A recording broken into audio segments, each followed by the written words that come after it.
أعوذ بالله من الشيطان الرجيم. بسم الله الرحمن الرحيم. الحمد لله رب العالمين الرحمن الرحيم مالك يوم الدين إياك نعبد وإياك نستعين اهدنا الصراط المستقيم صراط الذين أنعمت عليهم غير المغضوب عليهم ولا الضالين.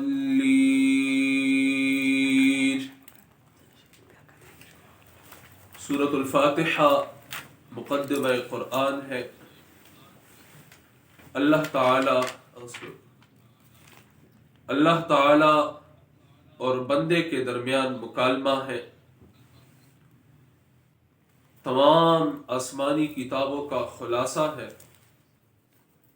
قرآن مقدس کی ہر سورت کا ایک دعویٰ، محور اور مقصد ہوتا ہے. سورۃ الفاتحہ کا مقصد ہے العبادۃ للہ وحدہ، کہ عبادت اللہ ہی کی جائے گی.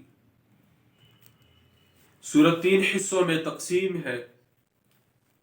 پہلا حصہ آیت نمبر 1 سے 3 تک الحمدللہ رب العالمین الرحمن الرحیم مالک یوم الدین. دوسرا حصہ آیت نمبر 4 ایاک نعبد و ایاک نستعین. تیسرا حصہ آیت نمبر 5 سے 7 تک اہدنا الصراط المستقیم سے ولا الضالین تک. جب بندہ کہتا ہے الحمدللہ رب العالمین، اللہ تعالی جواب عنایت فرماتے ہیں حمدنی عبدی، میرے بندے نے میرا شکر ادا کیا. جب بندہ کہتا ہے الرحمن الرحیم، اللہ فرماتے ہیں اثنا علی عبدی، میرے بندے نے میری تعریف کی. جب بندہ کہتا ہے مالک یوم الدین، اللہ فرماتے ہیں مجدنی عبدی، میرے بندے نے میری بزرگی بیان کی. کبھی فرماتے ہیں فوض الی عبدی، میرے بندے نے اپنے تمام کاموں کو میرے حوالے کر دیا. جب بندہ کہتا ہے ایاک نعبد و ایاک نستعین، اللہ فرماتے ہیں ھذا بینی و بین عبدی نصفین، یہ حصہ میرے اور میرے بندے کے درمیان نصف نصف تقسیم ہے، آدھا آدھا ہے. ایاک نعبد میں اللہ کا حق ہے اور ایاک نستعین میں بندے کا حق ہے. جب بندہ کہتا ہے اہدنا الصراط المستقیم صراط الذین انعمت علیہم غیر المغضوب علیہم ولا الضالین، تو اللہ فرماتے ہیں ھذا لعبدی ولعبدی ما سأل، یہ حصہ میرے بندے کا ہے کیونکہ اس میں بندے کی دعا کا بیان ہے. ولعبدی ما سأل، اور میرے بندے نے مجھ سے جو مانگا، جو طلب کیا، وہ میں نے اسے عطا کر دیا. تو یہ سورۃ الفاتحہ مکمل طور پر اللہ تعالی اور بندے کے درمیان مکالمہ ہے. چپیو قدم تر عرش پر رسی، مالی دلے دے رفتار دھر ویشانو. یعنی جب بندہ یہاں کہتا ہے الحمدللہ رب العالمین، وہاں سے جواب آتا ہے یہاں الرحمن الرحیم، وہاں سے جواب آتا ہے. تو یہ سورۃ الصلاۃ بھی اس وجہ سے ہے، اس سورت کا نام سورۃ الصلاۃ بھی ہے کیونکہ یہ سورت نماز میں پڑھنا یہ نماز کا جز ہے. پہلے حصے میں اللہ تعالیٰ کے حقوق، اللہ کے 5 اسماء کا بیان تھا. دوسرے حصے میں بندے اور اللہ کا حق تھا، جبکہ تیسرے حصے میں بندی کی دعا ہے اور ساتھ ساتھ 3 فرقوں کا بیان ہے. سب سے پہلے ہم نے اللہ کی تعریف کر دی، اس کے بعد اپنی عاجزی کا وسیلہ پیش کیا ایاک نعبد و ایاک نستعین، اور اس کے بعد ہماری جو دعا ہے، جو عرضی ہے، وہ ہم اللہ کے سامنے پیش کر رہے ہیں. اہدنا الصراط المستقیم، اے اللہ ہمیں صراط مستقیم پر استقامت نصیب فرما، ہمیں سیدھی راہ پر چلا، ہمیں سیدھی راہ پر چلائے رکھ. صراط الذین انعمت علیہم، ان لوگوں کی راہ پر جن پر تو نے انعام فرمایا ہے، احسان فرمایا ہے. کل ہم نے اس انعام اور احسان پر گفتگو کی تھی، اور میں نے آپ کے سامنے 2 گروہ قرآن مقدس کی آیات کی روح سے رکھ دیے تھے. ایک انبیاء کا گروہ، دوسرا صحابہ کرام کا گروہ. جنہیں قرآن مقدس نے ان لوگوں میں شمار کیا ہے، بلکہ انہیں لقب دیا ہے اس گروہ کا جو کہ اللہ تعالیٰ کے احسان تلے دب چکے ہیں۔ ایک انبیاء کا سورۃ مریم کے حوالے سے، اور دوسرا گروہ صحابہ کرام کا سورۃ آل عمران کے حوالے سے۔ پیغمبروں کے حوالے سے چند عقائد پر کل گفتگو ہوئی تھی، جس کا میں مختصر طور پر اعادہ کر رہا ہوں۔ ایک تو یہ کہ جتنے پیغمبر اللہ کی جانب سے مبعوث ہوئے ہیں تو یہ نبوت اور رسالت جو ہے یہ کسبی چیز نہیں بلکہ وحی ہے، یعنی یہ کسبی فضیلت نہیں کہ ایک شخص اس کے لیے کوشش کرے، نیک اعمال کرتا رہے تو اس کو اس نیک اعمال کے نتیجے میں نبوت یا رسالت دی جاتی ہے، ایسا نہیں ہے، بلکہ یہ وہ بھی چیز ہے، اسے اللہ تعالیٰ عنایت کرتا ہے جسے چاہے۔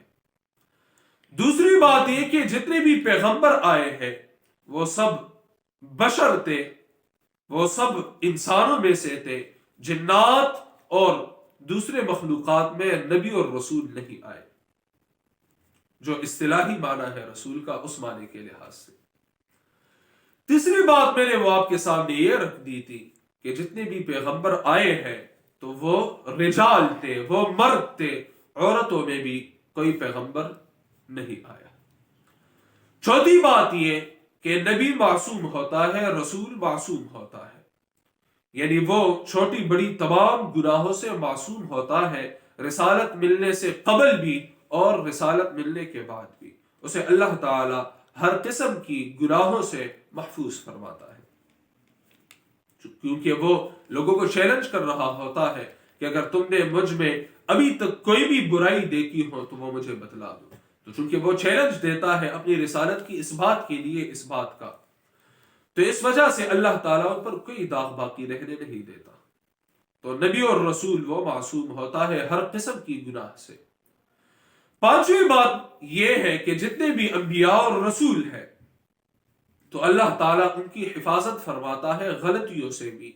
گناہ کی بات تو ہو گئی کہ وہ معصوم ہے، غلطی کی بات، اجتہادی خطا کی بات، اللہ تعالیٰ انہیں لغزشوں سے بھی محفوظ رکھتا ہے۔ البتہ کبھی کبھار ان کی زندگی میں کبھی ایک دفعہ، کبھی دو دفعہ، کبھی تین دفعہ انگلیوں پر گنے جا سکتے ہیں وہ، ان سے اللہ تعالیٰ کے ان بندوں سے اجتہادی غلطی ہو جاتی ہے، جو کہ گناہ نہیں ہوتا، اجتہادی غلطی ان سے ہو جاتی ہے، لیکن وہ بھی کچھ وقت کے لیے ہوتا ہے، اللہ تعالیٰ انہیں اس پر متنبہ کر دیتے ہیں اور اللہ تعالیٰ ان کی توجہ اس جانب مبذول کر دیتے ہیں کہ آپ کا یہ اجتہاد غلطی پر مبنی ہے، خطا پر مبنی ہے۔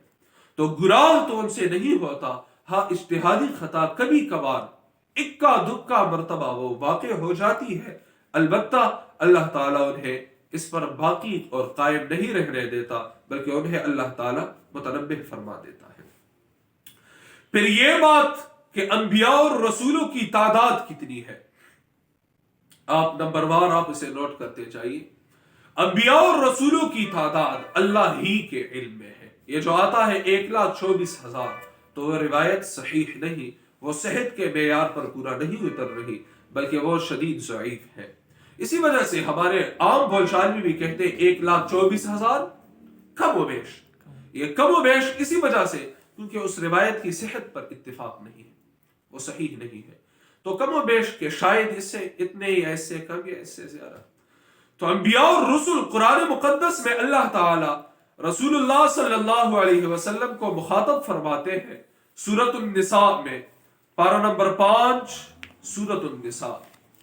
اللہ فرماتے ہیں وَرُسُلًا قَدْ قَصَصْنَاهُمْ عَلَيْكَ، بہت سے رسول تو ایسے ہیں جن کا ہم نے آپ پر بیان کیا ہے، وَرُسُلًا لَمْ نَقْصُصْهُمْ عَلَيْكَ، آیت نمبر 164 سورۃ النساء، آیت 164، پارہ نمبر 6، پارہ 6 ہے الجزء السادس، پارہ نمبر 6 آیت نمبر 164 سورۃ النساء۔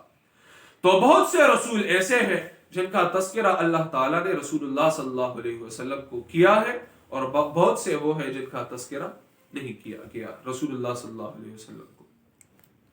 تو ان کی تعداد کتنی ہے وہ اللہ ہی کے علم میں ہے، وہ ہزار تھے، وہ لاکھ تھے، وہ 10 لاکھ تھے، وہ کن کن علاقوں میں آئے ہیں، کن کن قوموں کی جانب وہ مبعوث ہوئے ہیں، ان سب کی تفصیلات اللہ کے علم میں ہے۔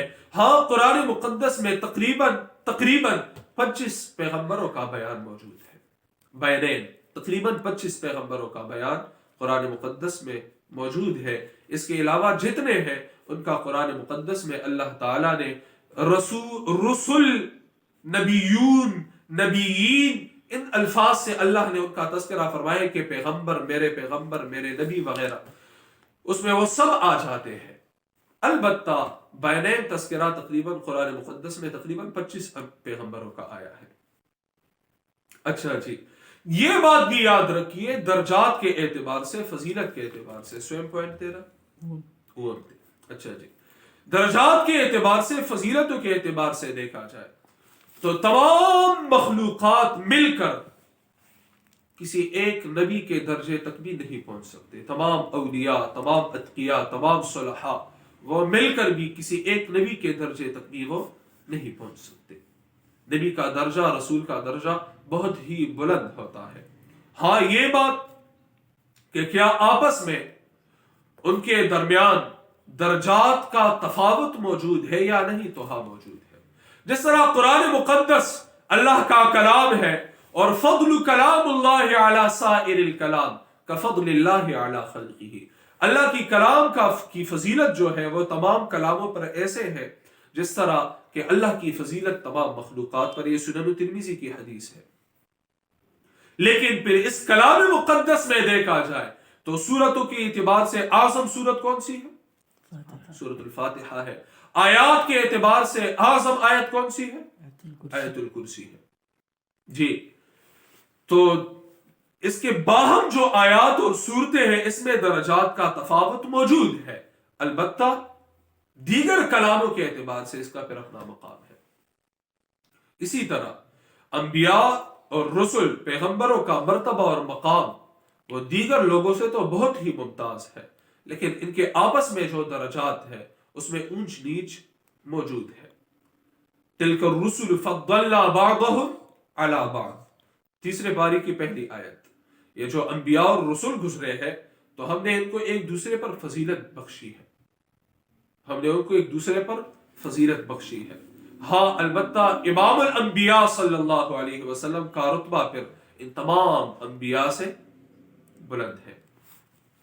امام الانبیاء جناب محمد الرسول اللہ صلی اللہ علیہ وسلم وہ امام الانبیاء ہے، امام الاتقیاء ہے، اور سید المرسلین ہے، خاتم النبیین ہے، تمام انسان اور جنات کی جانب مبعوث کیے گئے ہیں۔ اس کے علاوہ بھی دیگر ان کی خصوصیات موجود ہیں۔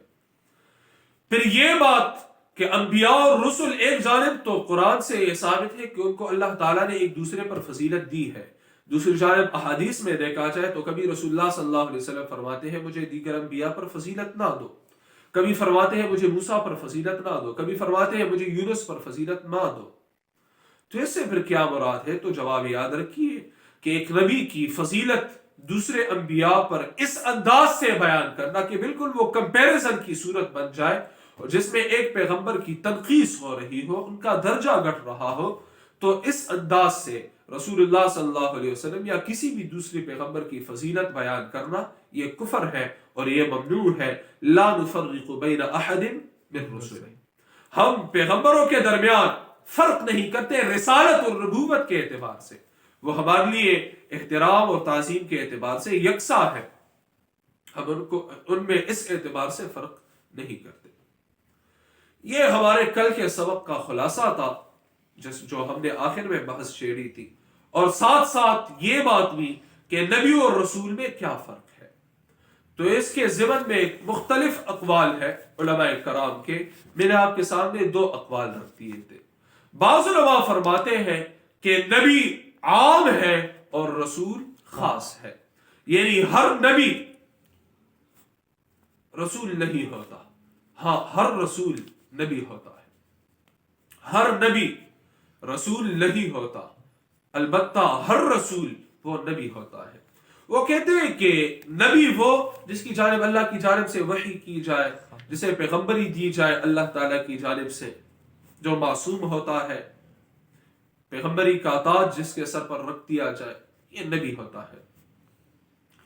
ہاں البتہ انہی انبیاء میں سے کسی نبی کو اگر کوئی نئی شریعت دی جائے، کوئی نئی کتاب دی جائے، یا مثال کے طور پر اس پر دیگر انبیاء کے بنسبت کچھ زیادہ ہی تکالیف اور مصائب اور مشکلات کا سامنا کرنا پڑے اللہ کی راہ میں، بس وہ رسول ہوتا ہے۔ نبی بھی ہوتا ہے، وہ رسول بھی ہوتا ہے۔ یہ ایک قول ہے کہ نبی عام ہے جبکہ رسول خاص ہے۔ دوسرا قول یہ ہے کہ نبی اور رسول ایک ہی ہستی کے دو نام ہیں، یعنی ہر نبی رسول ہوتا ہے، ہر رسول نبی بھی ہوتا ہے۔ یہ دوسرا قول ہے علماء کرام کا، ایک دوسرا اوپینین ہے، ایک دوسرا ان کا خیال ہے، اور یہ دوسرے علماء کرام کا ایک مکتب فکر اس حوالے سے بھی موجود ہے کہ نبی اور رسول یہ نسبت کے اعتبار سے ان کو دو مختلف صفات سے نوازا گیا ہے۔ نسبت کے اعتبار سے، تعلق کے اعتبار سے نبی کا ایک تعلق اللہ کے ساتھ ہوتا ہے اور دوسرا تعلق لوگوں کے ساتھ، امتیوں کے ساتھ ہوتا ہے۔ ایک تعلق اللہ کے ساتھ، مثال کے طور پر میں ہوں، ایک اعتبار سے میں شاگرد ہوں، دوسرے اعتبار سے میں، چونکہ آپ کو قرآن مقدس کے جو چند الفاظ سیکھے ہیں تو میں آپ کو سکھا رہا ہوں، تو اس لحاظ سے میں استاذ کے مسند پر فائز ہوں۔ تو استاذ محترم کے حوالے سے دیکھا جائے تو میں شاگرد ہوں، آپ کے حوالے سے دیکھا جائے تو میں استاذ ہوں، ٹھیک ہے؟ تو یہ نسبت کے اعتبار سے یہ دو مختلف صفات ہیں۔ اسی طرح نبی کو نبی اس وجہ سے رسول کا معنی ہے قاصد، بھیجا گیا، مبعوث کیا گیا، چونکہ اللہ تعالیٰ کے ساتھ ان کی نسبت اور تعلق دیکھی جائے تو اللہ کی جانب سے قاصد ہوتا ہے، اللہ کی جانب سے وہ مبعوث کیا ہوا ہوتا ہے، اللہ کی جانب سے اس کا تقرر ہوا ہوتا ہے، اس اعتبار سے وہ رسول ہوتا ہے۔ لیکن اگر دوسرے لوگوں کے اعتبار سے دیکھا جائے تو نبا کا معنی ہے خبر دینا، نبا خبر کو کہتے ہیں، نبی کا معنی ہے خبر دینے والا، تو اس اعتبار سے وہ نبی ہے کہ وہ لوگوں کو اللہ تعالیٰ کی احکامات کی خبر سناتا ہے۔ نبی کے حوالے سے، رسول کے حوالے سے، یہ دوسرے قول کو ہم دیکھیں کہ ہر نبی رسول بھی ہے، ہر رسول نبی بھی ہے۔ یہ بات یاد رکھیے آپ کہ ہر نبی اور ہر رسول وہ اللہ تعالیٰ کا شاگرد ہوتا ہے، وہ دین سیکھتا ہے تو اللہ تعالیٰ سے سیکھتا ہے، اللہ کے سوا کسی سے دین نہیں سیکھتا۔ ہاں اللہ سے دین سیکھتا ہے فرشتے کے واسطے سے، اس کی جانب وحی کی جاتی ہے۔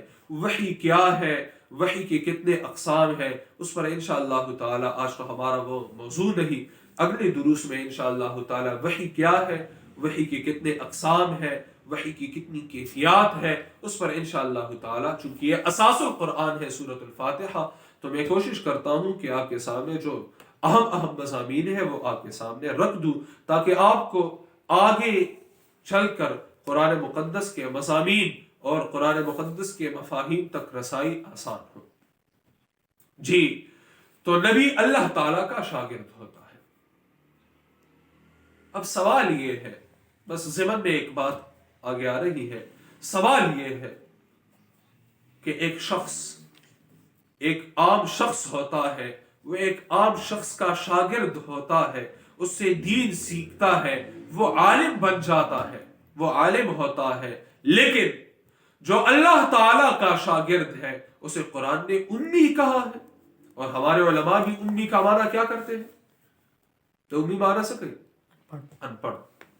تو عجیب سی بات ہے کہ اگر آپ ایک شخص ہے جس کے سر پر دستار باندھی ہوئی ہے، ٹھیک ہے، ہاتھ میں تسبیح پکڑے ہوئے ہے اور داڑھی اس کی موجود ہے، آپ اسے ان پڑھ کہہ دیں تو اس کے لیے گالی ہے، لیکن امام الانبیاء صلی اللہ علیہ وسلم کو امی کہا گیا ہے، اس کا کیا مطلب ہے؟ سوال نہیں کرتا۔ اچھا جی، تو دو باتیں آپ یاد رکھیے، وہ تو اللہ کا شاگرد ہے، جو بندے کا شاگرد ہوتا ہے وہ عالم ہوتا ہے، جو اللہ کا شاگرد ہے وہ امی ہے، قرآن نے بھی انہیں امی کہا ہے، نبی الامی۔ ایک تو یہ کہ آپ صلی اللہ علیہ وسلم کو امی اس وجہ سے کہا گیا ہے کہ ان کی قوم وہ امیون تھے، وہ امی تھے، تو النبی الامی یعنی وہ پیغمبر جو کہ اس قوم سے ہے جو کہ امی قوم ہے. النبی الامی، امی پیغمبر یعنی وہ پیغمبر جو کہ اس قوم کی جانب بھیجے گئے تھے جو کہ ان پڑھ تھے، جو لکھنا پڑھنا نہیں جانتے تھے. تو ایک بات تو ہے نبی الامی کا مطلب وہ نبی جو امیون کی جانب، جو امی ان پڑھ لوگوں کی جانب، ناخواندہ لوگوں کی جانب بھیجے گئے تھے. دوسری بات ہے آپ صلی اللہ علیہ وسلم کو امی کہنے کی وجہ یہ بھی ہے کہ آپ صلی اللہ علیہ وسلم لکھنا پڑھنا نہیں جانتے تھے. آپ سے بڑھ کر تو مخلوق میں کوئی عالم نہیں، تو ہم انہیں ان پڑھ نہیں کہہ سکتے. آپ سے بڑھ کر مخلوق میں کوئی عالم نہیں. ہاں یہ بات ہے کہ آپ صلی اللہ علیہ وسلم ناخواندہ، یہ لفظ ذرا تھوڑا ادب کا ہے. ناخواندہ کا مطلب یہ، امی کا مطلب النبی الامی، وہ پیغمبر جو لکھنا پڑھنا نہیں جانتے. اور رسول اللہ صلی اللہ علیہ وسلم کو اللہ تعالیٰ نے قرآن مقدس کے نزول کے بعد بھی آپ کی وفات تک آپ کو لکھنا پڑھنا نہیں سکھایا تھا. قرآن مقدس میں بھی وَمَا كُنْتَ تَتْلُو مِن قَبْلِهِ وَلَا تَخُطُّهُ بِيَمِينِكَ، یہ پارہ نمبر 21 کا پہلا صفحہ ہے، سورۃ العنکبوت پارہ نمبر 21. وَمَا كُنْتَ تَتْلُو مِن قَبْلِهِ مِن كِتَابٍ، آپ نے کبھی قرآن سے پہلے کسی بھی کتاب کو نہیں پڑھا. وَلَا تَخُطُّهُ بِيَمِينِكَ، اور نہ آپ نے کبھی اپنے ہاتھ سے کچھ لکھا. آیت نمبر 48 سورۃ العنکبوت پارہ 21. اِذًا لَارْتَابَ الْمُبْطِلُونَ، اگر آپ کبھی اپنے ہاتھ سے کچھ لکھتے یا کسی کتاب کی ورق کردانی آپ کرتے تو اِذًا لَارْتَابَ الْمُبْطِلُونَ، جو باطل پرست لوگ ہیں وہ شک میں مبتلا ہوتے کہ ہائے یہ تو خود لکھنا پڑھنا جانتا ہے تو اس نے اپنی جانب سے کتاب لکھ دی. باطل پرست تو ویسے بھی وہ شکوک اور شبہات ڈالتے تھے، لیکن ان کی دل اس بات کی گواہی دیتے تھے کہ یہ جو شکوک اور شبہات اور جو اعتراضات ہم کر رہے ہیں یہ ہم ویسے وقت کو ضائع کر رہے ہیں، اور یہ ہم بحث برائے بحث اور اعتراض برائے اعتراض کر رہے ہیں. انہیں خود اس بات کا علم تھا، لیکن ضد عناد پر وہ آئے تھے. تو النبی الامی، آپ کے سامنے سوال ہے کہ جو پیغمبر سب سے بڑا عالم ہے تمام مخلوقات میں، وہ کیسے امی ہو سکتا ہے؟ امی کا معنی ان پڑھ. تو آپ یہ یاد رکھیں کہ امی کا معنی وہ پیغمبر جو ان لوگوں کی جانب مبعوث کیے گئے تھے جو ان پڑھ تھے، یا وہ پیغمبر جو لکھنا پڑھنا نہیں جانتے تھے. ہم ان پڑھ نہیں کہہ سکتے، یہ لفظ بہت بڑی بے ادبی کا ہے. یا اندر امی، امی ام کی جانب نسبت ہے، ماں کی جانب امی. امی کیوں کہا جاتا ہے؟ یعنی جس طرح کوئی بچہ اپنی ماں سے پیدا ہوتا ہے تو وہ گناہوں سے پاک صاف ہوتا ہے، اسی طرح یہ نبی الامی ہے. یعنی جس طرح ایک بچہ اپنی والدہ سے پیدا ہو کر گناہوں سے پاک صاف ہوتا ہے، اسی طرح یہ بھی پاک باز ہے. اس وجہ سے میرے پیر اور مرشد، میرے استاذ محترم، وہ امی کا معنی جو جہاں رسول اللہ صلی اللہ علیہ وسلم کی جانب اس لفظ کی نسبت ہوتی ہے، اس صفت کی، تو وہاں استاذ محترم فرماتے النبی الامی یعنی پاک باز نبی. پاک باز نبی ماں کی جانب نسبت کی جاتی ہے. بہرحال نبی اور رسول آسان الفاظ میں ہم کہتے ہیں پیغمبر. سب سے پہلا نبی تھا، سب سے پہلا پیغمبر تھا سیدنا آدم علیہ السلام، اور سب سے آخر میں جو نبی آئے ہیں وہ ہے امام الانبیاء صلی اللہ علیہ وسلم. آپ یاد رکھیے پیغمبروں کے 4 گروپس ہیں بڑے بڑے، 1 2 3 4 ہے. چلیے پہلا گروپ وہ سیدنا آدم علیہ السلام سے سیدنا نوح علیہ السلام تک ہے. دوسرا گروپ سیدنا نوح علیہ السلام سے سیدنا ابراہیم علیہ السلام تک. تیسرا گروپ سیدنا ابراہیم علیہ السلام سے سیدنا موسیٰ علیہ السلام تک. جبکہ چوتھا گروپ سیدنا موسیٰ علیہ السلام سے امام الانبیاء صلی اللہ علیہ وسلم تک. 100 گروپ انہوں شروع کر سے 4. پہلا گروپ آدم علیہ السلام سے نوح علیہ السلام تک. جی اس زمانے میں شرک کا وجود نہیں تھا، اس زمانے میں شرک کا وجود نہیں تھا. سب لوگ موحد تھے، توحید پرست تھے. ہاں البتہ مختلف قسم کی گناہ ان سے صادر ہوتی تھی. انسان ہے، انسان سے مختلف مواقع میں گناہ بھی ہوتی ہے. وہ نفس اور شیطان کے وساوس میں بھی آتا ہے، متقی کی صفت قرآن نے یہ بیان نہیں کی کہ اسے کوئی گناہ سرزد نہیں ہوتا، بلکہ متقی کی صفت سورۃ آل عمران میں اللہ فرماتے ہیں، غالباً آیت نمبر 139 ہے، اللہ فرماتے ہیں وَلَمْ يُصِرُّوا عَلَى مَا فَعَلُوا، ان سے گناہ تو ہو جاتی ہے لیکن وہ اپنی گناہ پر اصرار نہیں کرتے، بلکہ جب وہ متنبہ کر دیے جاتے ہیں تو وہ اس پر اصرار نہیں کرتے، وہ توبہ ادا کرتے ہیں۔ آیت نمبر 135 سورۃ آل عمران آیت 135 تو ان سے گناہ ہوتے تھے، مثال کے طور پر آدم علیہ السلام کے بیٹے قابیل نے قتل بھی کیا تھا حابیل کا، تو گناہ ان سے ہوتے تھے۔ البتہ شرک جو اکبر الکبائر گناہ ہے، جو ظلم عظیم ہے، شرک کی گناہ سے وہ پاک صاف تھے۔ تو اس زمانے میں انبیاء یقینی طور پر توحید کا بیان کرتے تھے، لا الہ الا اللہ کا بیان کرتے تھے، ضمن میں وہ شرک کی تردید بھی ہوتی تھی، لیکن چونکہ شرک کا وجود نہ تھا تو زور اور شور سے شرک کی تردید کی ضرورت بھی نہ تھی۔ اب ایک شخص ہے، اس میں کوئی مرض ہے نہیں، اس کی علاج کی ضرورت ہی کیا ہے؟ حال البتہ اسے تنبیہ دی جاتی ہے، خبردار کیا جاتا ہے کہ دیکھیے یہ مرض ہے، یہ بیماری ہے، اس سے بچنا ضروری ہے، اس سے علاج کی یہ صورتیں ہیں، اس سے بچاؤ کی یہ صورتیں ہیں۔ تو یہ ایک دور تھا آدم علیہ السلام سے سیدنا نوح علیہ السلام تک۔ دوسرا گروہ وہ سیدنا نوح علیہ السلام سے سیدنا ابراہیم علیہ السلام تک ہے۔ سیدنا نوح علیہ السلام کے زمانے میں، ان کے قریب زمانے میں 5 اولیاء تھے، ود، سواع، یغوث، یعوق اور نصر۔ میرے خیال میں اس پر میں نے آپ کے سامنے تفصیلی درس بھی کیا تھا، شرک کی ابتدا کیسے ہوئی تھی۔ ود، سواع، یغوث، یعوق اور نصر، یہ 5 اولیاء تھے۔ لوگوں کو ان سے بڑی عقیدت اور محبت تھی۔ جب یہ وفات پا گئے تو شیطان ان کے سامنے انسانی صورت میں آیا، یعنی کو وسوسہ ڈالا کسی طریقے سے کہ تم لوگ نہایت غمگین ہو ان اولیاء کے غم سے، ان اولیاء کے موت سے، ان کی جدائی سے تم غمگین ہو، غمزدہ ہو، تم کی صورتیں بنا لو۔ ان کی شکلیں انہوں نے بنا دی، مورتیاں بنا دی، بت بنا دیے۔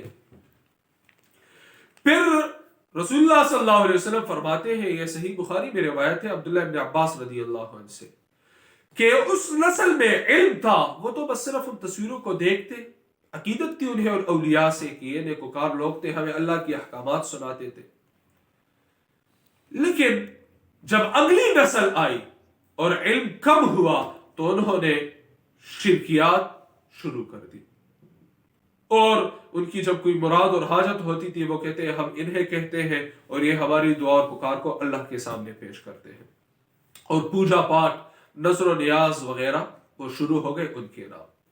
اللہ تعالیٰ نے سیدنا نوح علیہ السلام کو مبعوث فرمایا، اور انہوں نے 950 سال تک اس قوم کو اللہ کے احکامات، توحید سنایا، شرک کی تردید کی، لیکن تعداد تقریباً 6 یا 7 یا زیادہ سے زیادہ 80 لوگ، مختلف روایات ہیں، زیادہ سے زیادہ 80، کم از کم 6-7 وہ ان کے ساتھ مل گئے، ساتھی بن گئے، اور آخر کار نوح علیہ السلام کی بد دعا سے، جو کہ سورۃ النوح میں مذکور ہے، تو اللہ تعالیٰ نے ان کی قوم کو غرق کر دیا۔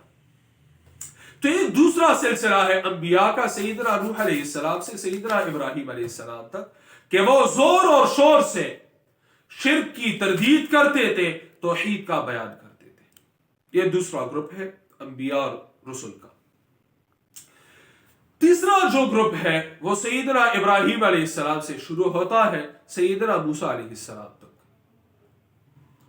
سیدنا ابراہیم علیہ السلام تک تو بات کچھ یوں چل رہی تھی کہ جو نبی جس علاقے کی جانب مبعوث ہوتا بس وہ اسی علاقے میں محنت کرتا، ان سے پہلے کسی نے ہجرت نہیں کی تھی۔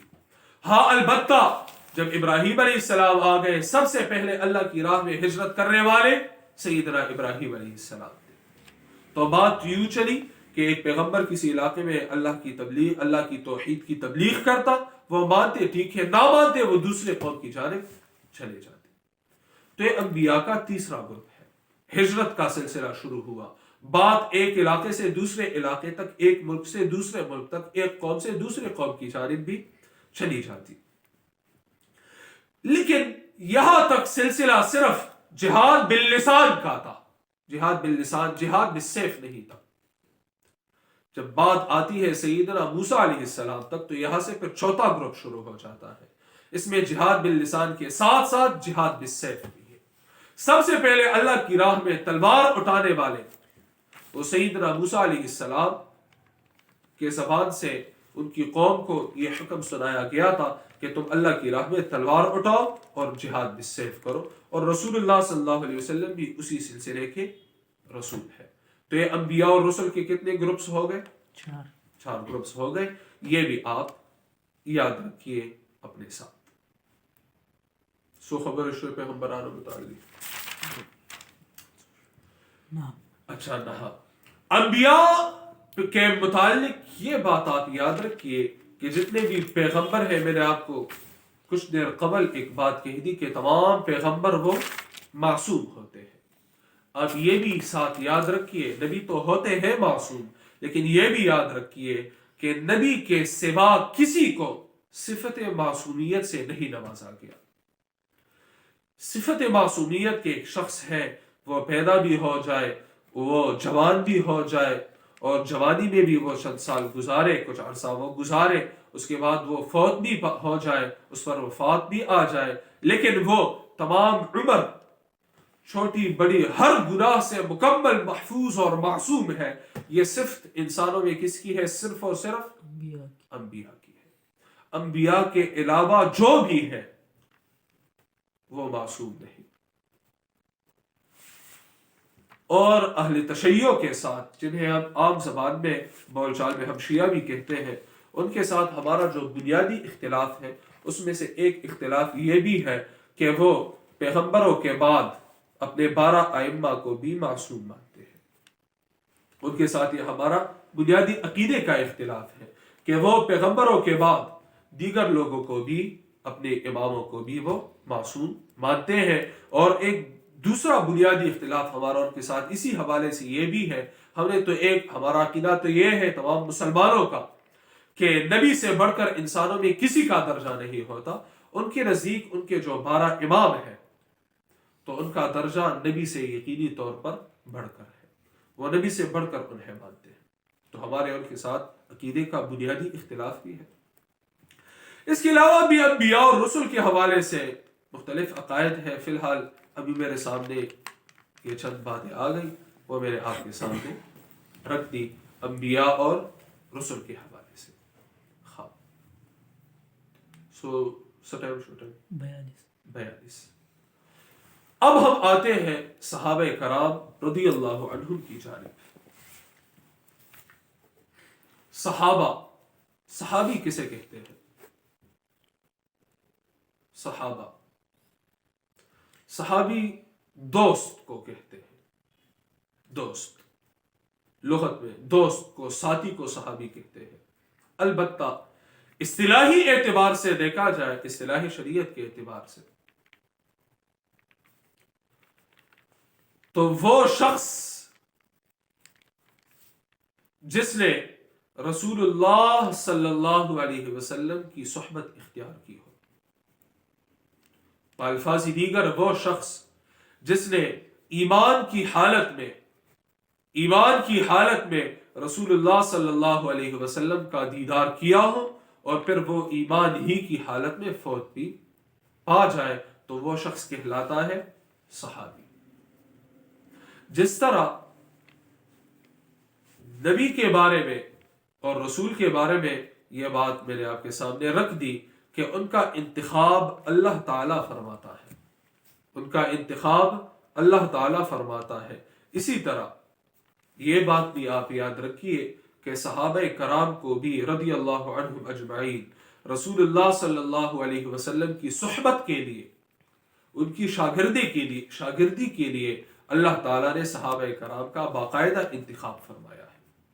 لوگوں کے دلوں کو اللہ نے دیکھا، ان کے دلوں کو جھانکا، ان کے دلوں کو پھرکا، اور جو اس قابل نظر آئے کہ جو رسول اللہ صلی اللہ علیہ وسلم کے ساتھی بننے کے لائق ہے، اللہ تعالیٰ نے خواہ وہ روم سے سہیب تھا وہ آ گیا، حبش سے بلال تھا وہ آ گیا، اسی طرح فارس سے سلمان تھا وہ آ گیا. قریب ہی رسول اللہ صلی اللہ علیہ وسلم کے مختلف چچا تھے، آپ صلی اللہ علیہ وسلم کی قریبی عزیز تھے، وہ اس لائق نہ تھے تو اللہ تعالیٰ نے انہیں بھی محروم رکھا. تو صحابہ کرام کا اللہ تعالیٰ نے باقاعدہ انتخاب فرمایا ہے.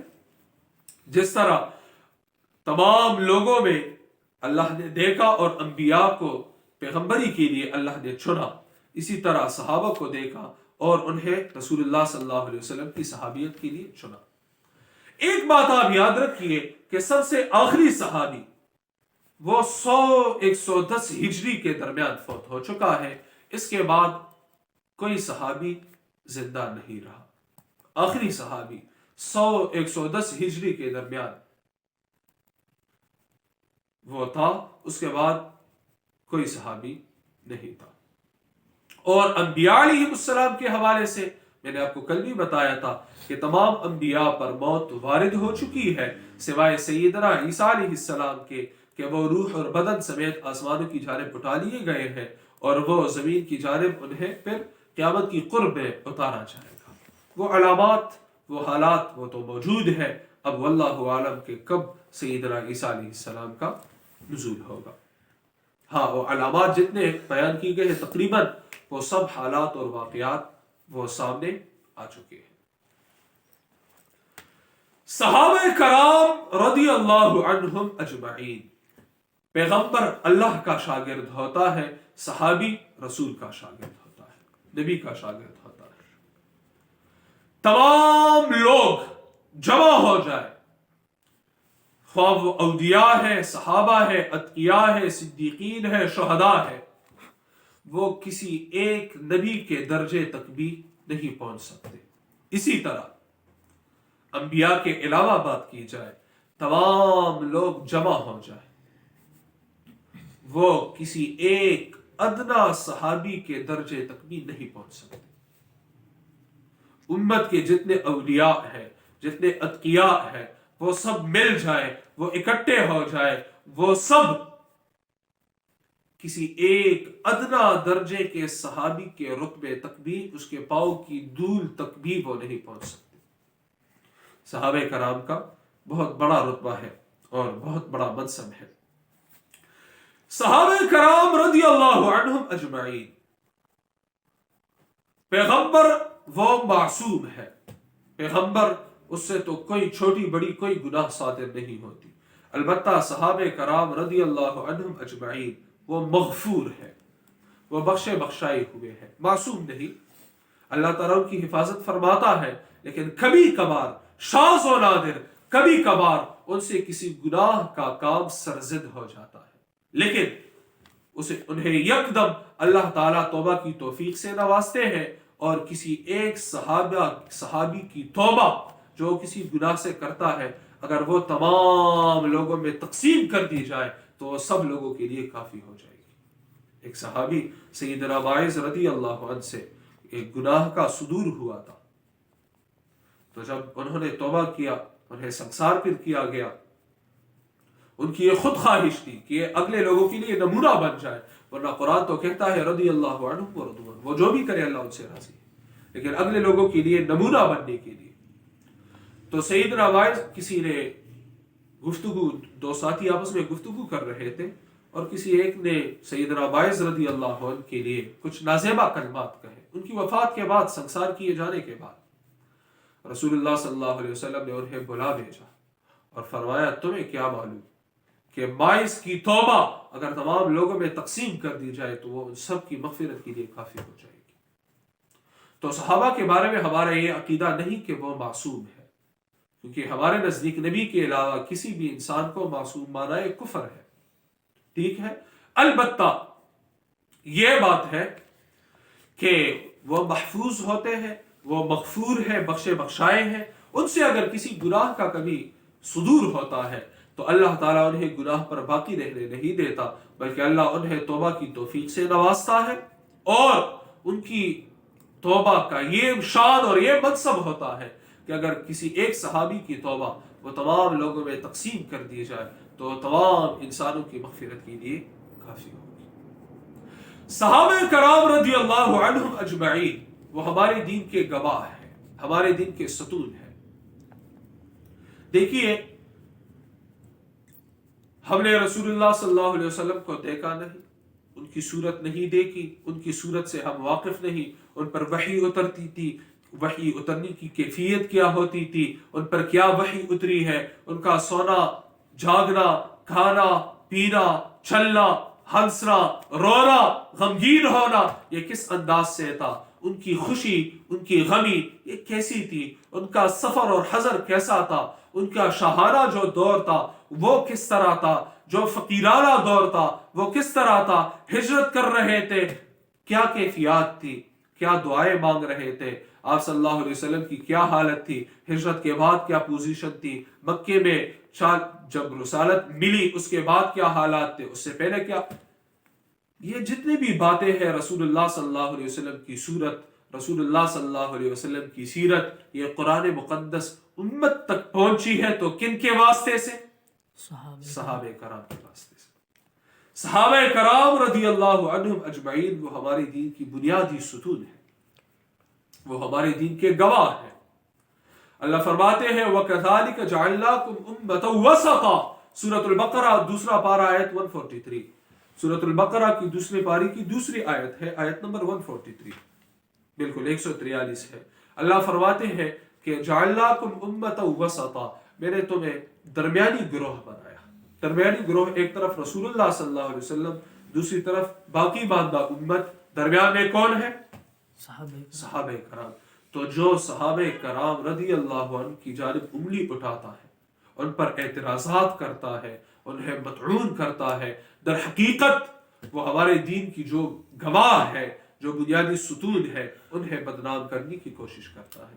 صحابہ کرام پر اگر حرف آ گیا، اگر وہ بدنام ہو گئے کہ وہ دنیا کے لالچی تھے، وہ قاتل تھے، وہ غاصب تھے، وہ جھوٹے تھے، وہ مکار تھے، العیاذ باللہ العیاذ باللہ، تو یہ قرآن ہمیں انہی کے واسطے سے پہنچا ہے۔ صحابہ بدنام ہو گئے تو اس قرآن پر بھی کوئی اعتماد باقی نہیں رہتا۔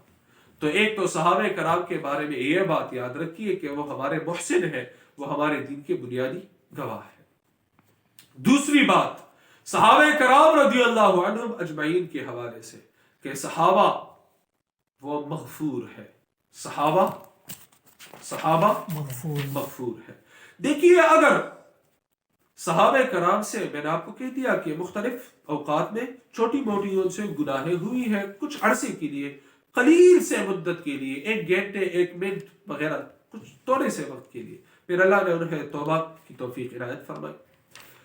صحابہ کرام کی سب سے بڑی جو گناہ ہو سکتی ہے وہ یہ ہے کہ میدان احد میں رسول اللہ صلی اللہ علیہ وسلم سے وہ بھاگ گئے تھے۔ قرآن سے سورۃ آل عمران میں اس کا بیان ہے، سوائے چند صحابہ کے افراتفری کا ثواب بن گیا تھا، اور سوائے چند صحابہ کے رسول اللہ صلی اللہ علیہ وسلم سے اکثر صحابہ وہ بھاگ گئے تھے۔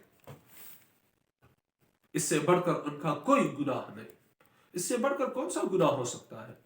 ایک تو میدان جہاد سے بھاگنا، وہ ٹھیک ہے کہ وہ احد سے باہر وہ مدینہ تک نہیں پہنچے تھے، آخرکار وہ لوٹ آئے۔ میں نے آپ کو کہہ دیا کہ انہیں اللہ نے کبھی گناہ پر کچھ زیادہ باقی نہیں رکھا، ٹھیک ہے وہ بھاگ گئے تھے، پھر وہ لوٹ گئے تھے، مدینہ کوئی نہیں پہنچا تھا، لیکن بھاگ تو گئے تھے، اس سے بڑھ کر تو کوئی گناہ نہیں۔ لیکن اس کے باوجود سورۃ آل عمران پارہ نمبر 4 آیت نمبر 153 غالباً 153، اللہ فرماتے ہیں سورۃ آل عمران پارہ نمبر 4، آپ بھی نکالیں، سورۃ آل عمران پارہ نمبر 4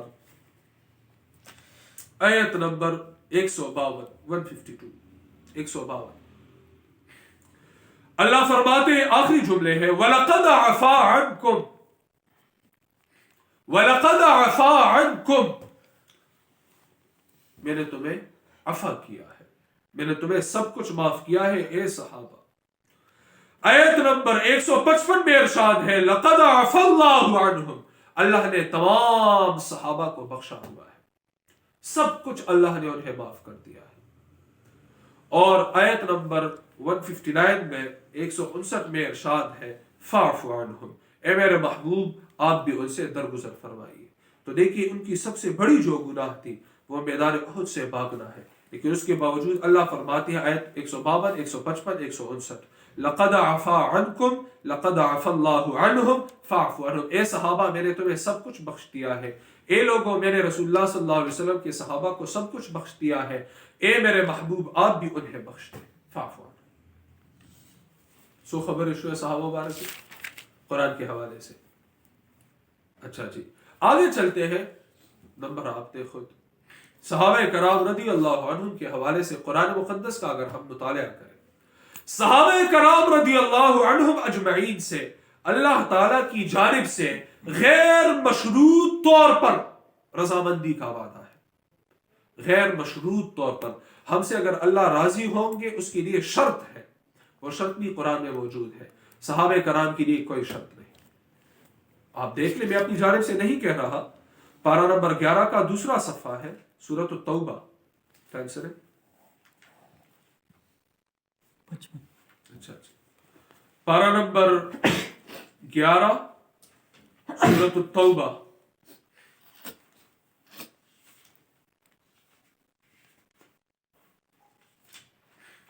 آیت نمبر 100، اللہ فرماتے ہیں والسابقون الأولون من المهاجرين والأنصار والذين اتبعوهم بإحسان رضي الله عنهم ورضوا عنه، ایک وہ لوگ ہیں جو سابقون الاولون ہیں، سابقون تمام صحابہ کرام دیگر امت کے بنسبت ایمان کی جانب سبقت حاصل کرنے والے، اول اسلام کی جانب آنے والے ہیں، خواہ وہ مہاجرین ہے اور یا انصار ہے۔ ایک گروہ تو یہ ہوا صحابہ کا، خواہ مہاجرین ہے خواہ انصار ہے، ایک یہ۔ دوسرا والذین اتبعوہم بإحسان، اور وہ لوگ جو ان صحابہ کرام کے پیچھے پیچھے چلتے ہیں اخلاص کے ساتھ، احسان اخلاص کے ساتھ، رضی اللہ عنہم ورضوا عنہ، اللہ ان سے راضی ہے، اللہ سے راضی، وَأَعَدَّ لَهُمْ جنات، اللہ نے ان کے لیے جنتیں تیار کی ہے، باغات تیار کیے ہیں۔ تو اچھا آپ اس آیت کریمہ میں دو قسم کے لوگ، ایک صحابہ ایک ان کے بعد آنے والے، صحابہ کرام کے بارے میں فرمایا رضی اللہ عنہم، لیکن جو دوسرے لوگ ہیں ان کے بارے میں فرمایا والذین اتبعوہم بإحسان، ان سے اللہ راضی تب ہوگا جب وہ صحابہ کرام کی تابعداری کریں گے۔ تو صحابہ کرام سے غیر مشروط طور پر اللہ تعالیٰ کی جانب سے رضامندی کا وعدہ کیا گیا ہے۔ اسی طرح آپ قرآن مقدس ہی کو اگر دیکھ لیں، ہم باہر نہیں نکلیں گے فی الوقت، قرآن مقدس کو اگر آپ دیکھ لیں تو آپ چلے جائیے، خیر ہے کم سورت اور شو سورۃ الفتح دیکھ لیں، سورۃ الفتح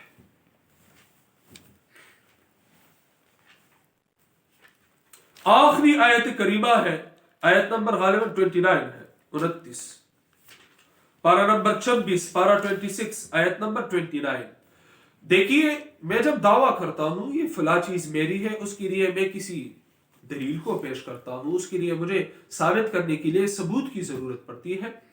تو یہاں قرآن مقدس میں اس آیت کریمہ میں دعویٰ ہے محمد الرسول اللہ، محمد الرسول اللہ، محمد صلی اللہ علیہ وسلم رسول اللہ، اللہ کے رسول ہے، محمد الرسول اللہ، یہ دعویٰ ہے۔ اے اللہ، اس دعوے کی اس بات کے لیے دلیل کیا ہے؟ اللہ فرماتے ہیں والذین معہ، وہ لوگ جو ان کے ساتھی ہیں، صحابہ کرام۔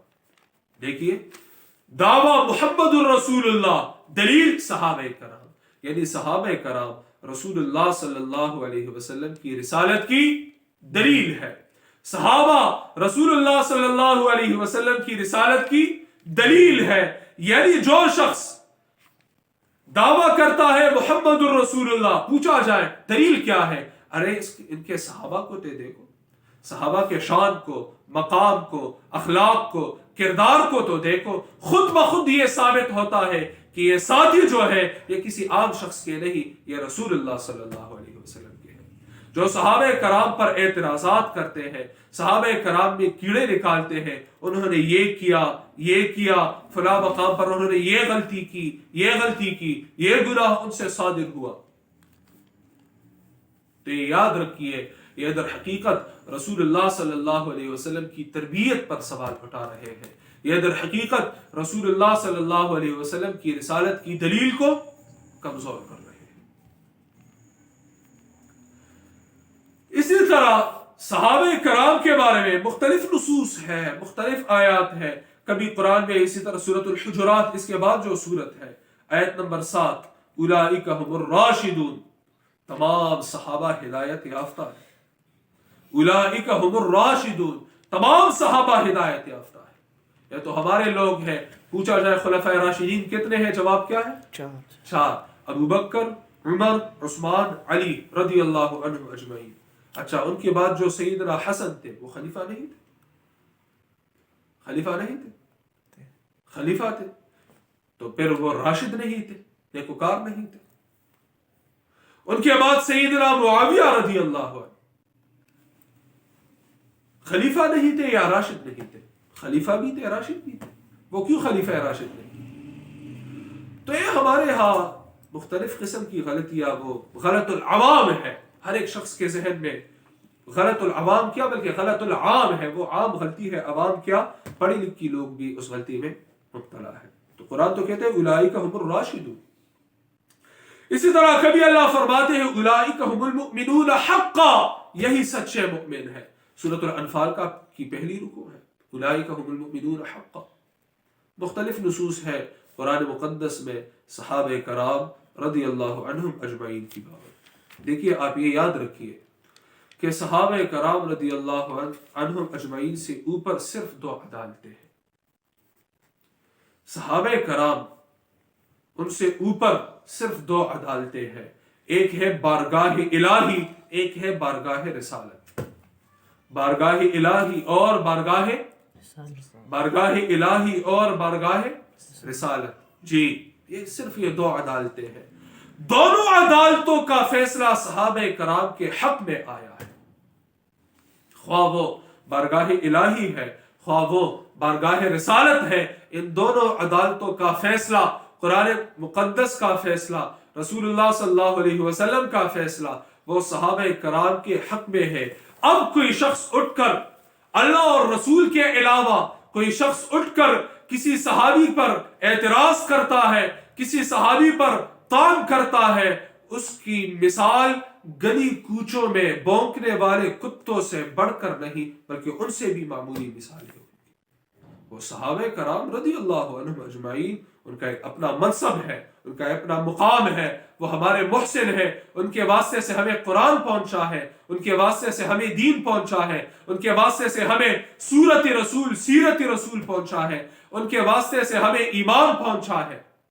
وہ رسول اللہ صلی اللہ علیہ وسلم کی رسالت کی دلیل ہے، ان سے اللہ تعالیٰ کی جانب سے غیر مشروط رضامندی کا وعدہ ہے۔ ہم تب اللہ کی رضا کے حامل ہو سکتے ہیں، جب اہل ہو سکتے ہیں، جب ہم صحابہ کرام کی اتباع کریں گے۔ اور ان دونوں عدالتوں کا فیصلہ دیکھیے، قرآن نے فیصلہ دیا ہے، سورۃ الفتح آیت نمبر 29 کا میں نے آپ کو حوالہ دیا، والذین معه اشداء علی الکفار رحماء بینہم۔ صحابہ آپس میں رحم دل تھے، صحابہ آپس میں ٹھیک ہے، یہ تو قرآن نے کہہ دیا۔ اب آپ تاریخ دیکھیں گے، واللہ جو قرآن مقدس سے صحابہ کرام کی شان کو نہیں سیکھتا، صحابہ کا مقام اور منصب کیا ہے، قرآن کھول کر جو صحابہ کی معرفت اور ان کا تعارف حاصل نہیں کرتا، اور جب وہ تاریخ کی کسی کتاب کو دیکھتا ہے، وہ 99.9% وہ ایمان سے ہاتھ دھو بیٹھتا ہے، اسے علم بھی نہیں ہوتا۔ تاریخ کیا ہے؟ ای چنی تاریخ در آتش فگر، نیست جز افسانہ تاریخ وطن۔ چلاسی بابا کہتے ہیں کہ نیست مدح شاہ بجز مدح رسول، طعن بر شاہ عادت مرد جہول۔ نیست مدح شاہ بجز مدح رسول، طعن بر شاہ عادت مرد جہول۔ طعن بر شاہ طعن بر پیغمبر است، آنچ گفتہ شاعری گویم درست۔ نیست جز افسانه تاریخ وطن ای چنی تاریخ در آتش فگن. نیست مدح شاہ بجز مدح رسول. صحابہ کی تعریف کرنا در حقیقت رسول اللہ صلی اللہ علیہ وسلم کی تعریف ہی ہے. تان برشا عادت مرد جہول. صحابہ کے شان میں تان کرنا، ان پر اعتراض کرنا، یہ جاہل شخص کا کام ہے. تان برشا تان بر پیغمبر است. صحابہ کرام پر تان کرنا در حقیقت رسول اللہ صلی اللہ علیہ وسلم پر تان اور اعتراض کرنا ہے. آج گفتہ شاعری گویم درست. یہ جو شاعری میں کر رہا ہوں یہ در ہے، در موتی، یہ موتی ہے. آج گفتہ شاعری گویم درست. اور اگر کوئی شخص اعتراض کرے کہ تاریخ نے تو صحابہ کے بارے میں یہ لکھا ہے، یہ ہے، کہتے ہیں فلاں صاحب نے جو کتاب لکھی ہے اس نے تو کتابوں کے حوالے دیے ہیں، تاریخ کی کتابوں کے حوالے دیے ہیں، اور اہل سنت کے علماء کی کتابوں کے حوالے دیے ہیں. تو چلاسی بابا فرماتے ہیں نیست جز افسانہ تاریخ وطن ای چنی تاریخ در آتش فگن. اس نیست جز افسانہ تاریخ، تاریخ کیا ہے؟ وہ تو ایک افسانہ ہے. اب قائد اعظم صاحب ہے، محمد علی جناح صاحب ہے، ہم نے انہیں قائد اعظم بنایا ہے، لیکن اگر آپ پڑوسی ملک کی تاریخ کو دیکھ لیں یا اسی طرح اسی ملک کے بعض احباب، چونکہ یہاں تو بین ہے، بعض لوگ نے جو تاریخ لکھنے کی کوشش کرتے ہیں ان کی کتابیں بین ہیں. ایک یہ لکھے گا، ایک یہ لکھے گا، ایک یہ لکھے گا. 200 سال پہلے، 300 سال پہلے، 400 سال پہلے ایک شخص گزرا ہے، تاریخ اس کے کیا کیا نہیں لکھتا. تاریخ کی کتابوں میں تو سند کا لحاظ نہیں کیا جاتا.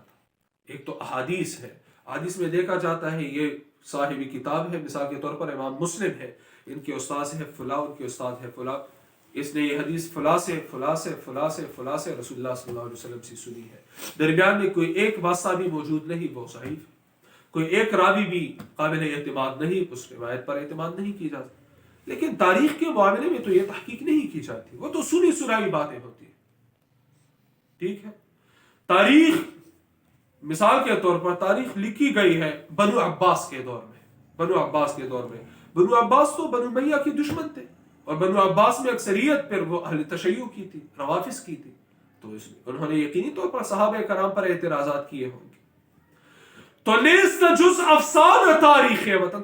تاریخ کیا ہے؟ وہ تو افسانہ ہے. ای چنی تاریخ در آتش فگن. اس قسم کی تاریخ جس میں صحابہ کرام پر اعتراضات کی بھرمار ہے، وہ آتش میں جلا دو، وہ آگ میں جلا دو. ایک صاحب نے صحابہ کرام رضی اللہ عنہ پر بے شمار اعتراضات کیے ہیں. جب ان پر سوال اٹھتا ہے کہ یہ تو تم نے واقدی جیسے کذاب اور جھوٹے راوی پر اعتماد کیا ہے. واقدی، ابو مخنف واقدی، یہ اس دنیا کے سب سے بڑے جھوٹے لوگوں میں سے گزرے ہیں، واقدی اور ابو مخنف. تو وہ کہتے ہیں اگر ہم اس پر، ان راویوں پر اعتماد نہ کریں تو ہمارے 95% تاریخ سے ہاتھ دھونا پڑے گا. تو دھو لو ہاتھ تاریخ سے. تاریخ کا کیا اچار ڈالنا ہے تم نے؟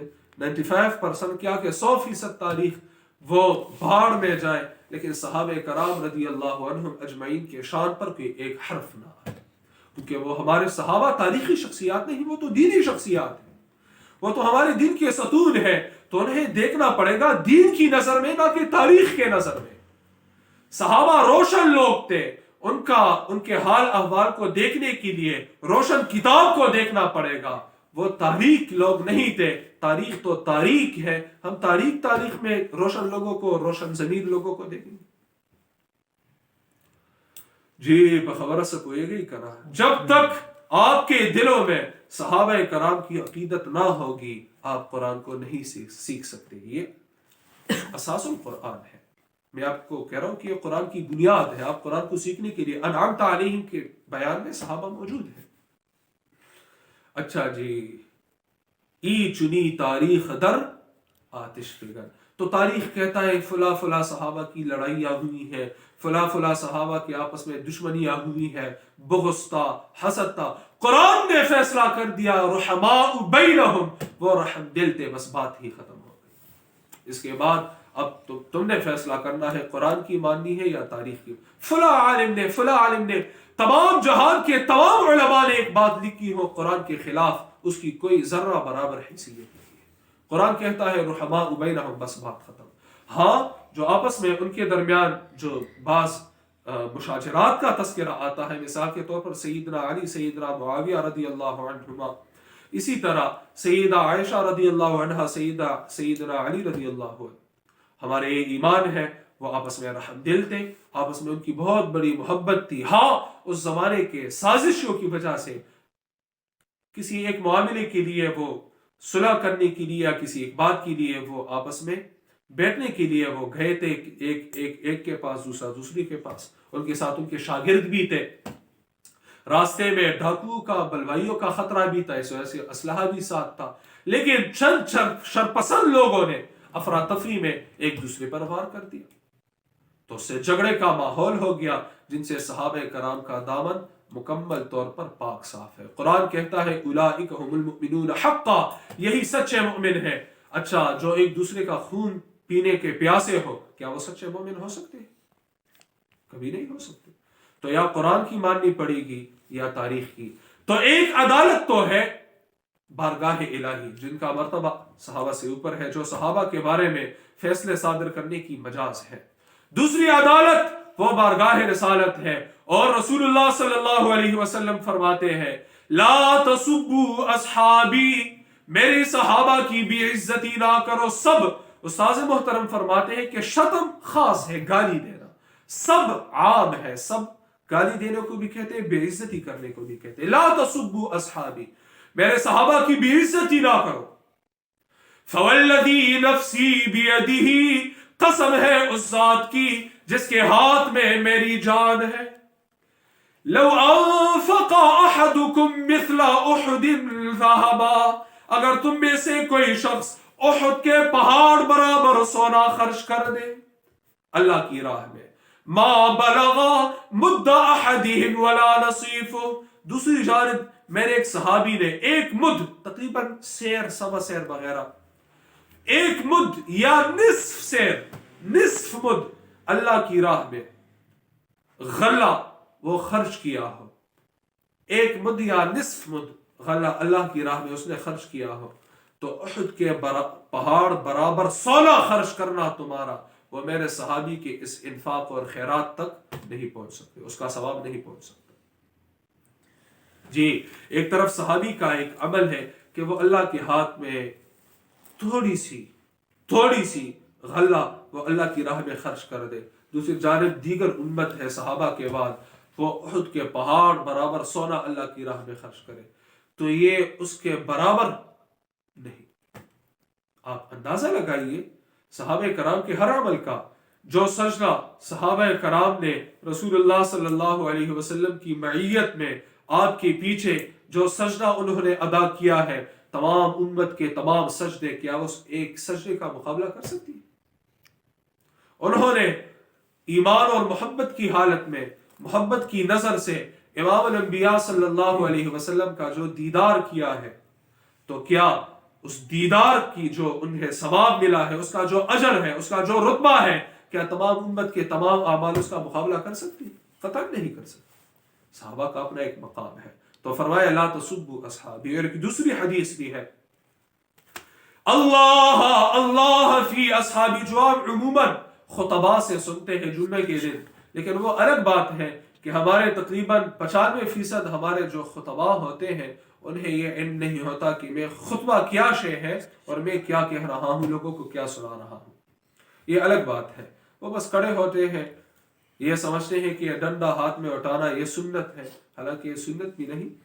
بہرحال عموماً رسول اللہ صلی اللہ علیہ وسلم نے بغیر کسی سہارے کے خطبہ دیا ہے، یہاں کبھی کبھار، یہاں تو یہ فرض اور لازم سمجھا گیا ہے۔ بہرحال وہ یہ سمجھتے کہ یہ بس خطبہ ہے، کچھ الفاظ ہم نے رٹ لیے ہیں عربی کے اور وہ ہم سنا دیں گے۔ خطبہ کہتے ہیں تقریر کو، یہ تقریر ہے، عربی زبان میں ہے ٹھیک ہے، لیکن سمجھانے کی ضرورت بھی ٹھیک ہے۔ اب خطبے سے پہلے یا نماز کے بعد آپ لوگوں کو کہتے ہیں میں نے عربی میں یہ تقریر کیا، اب اس کا یہ معنی ہے، بجائے اس کے کہ جمعے کے خطبوں میں سیاسی حالات کی منظر کشی کی جائے اور ایک دوسرے کی پر کیچڑے اچھالی جائے، ایک دوسرے کی پگڑیاں اچھالی جائے، اس کے بجائے اچھا نہیں ہوگا کہ وہ قرآن اور سنت سے ماخوذ کوئی تقریر ہو، وہ خطبہ چونکہ سنت ہے عربی میں دینا، تمام امت کا اس پر اجماع ہے، وہ عربی میں دے، اس سے پہلے تقریر میں وہ لوگ کو سمجھا دے کہ آج خطبے میں یہ ہوگا۔ تو لوگ سب سمجھیں گے کہ خطبے میں ہمارے مولوی صاحب کیا کہہ رہے ہیں۔ اللہ رحم فرمائے، آگے کا آوا بگڑا ہوا ہے۔ اللہ رحم فرمائے، اللہ اللہ فی اصحابی، اللہ سے ڈرو، اللہ سے ڈرو میرے صحابہ کے معاملے میں۔ لا تتخذوہم غرضا من بعدی، میرے بعد میرے صحابہ کو اپنے تیروں کا نشانہ نہ بناؤ کہ تم ان پر اعتراضات کرنے لگو۔ من احبہم فبحبی احبہم، جو صحابہ سے محبت رکھتے ہیں وہ اس وجہ سے صحابہ سے محبت کرتے ہیں کہ وہ مجھ سے محبت رکھتے ہیں۔ صحابہ سے محبت اس بات کی دلیل ہے کہ ہماری محبت رسول اللہ صلی اللہ علیہ وسلم سے ہے۔ وَمَنْ أَبْغَضَهُمْ فَبِبُغْضِهِ أَبْغَضَهُمْ، جو صحابہ سے بغض رکھتے ہیں یہ اس بات کی دلیل ہے کہ وہ مجھ سے بغض رکھتے ہیں، وہ مجھ سے بغض رکھنے کی وجہ سے صحابہ سے نفرت اور بغض کرتے ہیں۔ وَمَنْ آذَاهُمْ فَقَدْ آذَانِي، جس نے صحابہ کو اذیت دی اس نے مجھے اذیت دی۔ وَمَنْ آذَانِي فَقَدْ آذَى اللَّهُ، جس نے مجھے اذیت دی بے شک اس نے اللہ کو اذیت، جس نے مجھے اذیت دی بے شک اس نے اللہ کو اذیت دینے کی کوشش کی، کیونکہ اللہ کو تو اذیت نہیں دی جا سکتی۔ وَمَنْ آذَى اللَّهُ يُوشِكُ أَن يَأْخُذَهُ اللَّهُ، جس نے اللہ کو اذیت دینے کی کوشش کی قریب ہے اللہ اسے پکڑ لے گا، اللہ اسے سزا دے گا۔ تو صحابہ کرام رضی اللہ عنہم اجمعین اور انبیاء اور رسل چونکہ انعمت علیہم میں، اے اللہ ہمیں ان لوگوں کی راہ پر چلا جن پر آپ نے، جن پر تو نے انعام فرمایا ہے، احسان فرمایا ہے، اس میں پیغمبر اور صحابہ کرام رضی اللہ عنہم اجمعین وہ سر فہرست ہیں۔ اس وجہ سے صحابہ اور پیغمبروں کے متعلق چند عقائد، یہ ان کے فضائل نہیں، فضائل تو بے شمار ہے، ان کے متعلق عقائد ہے، فضائل تو بے شمار ہے، یہ ان کے متعلق عقائد ہے، اس پر ہم نے کچھ گفتگو کی قرآن و سنت کی نظر میں۔ انشاءاللہ تعالی اگلے ہفتے دوبارہ ملاقات ہوگی اور سورت کی جو آیت نمبر 7 ہے اس پر تفصیل کریں گے۔ اللہ ہمیں قرآن و سنت کی سمجھ بوجھ عطا فرمائے۔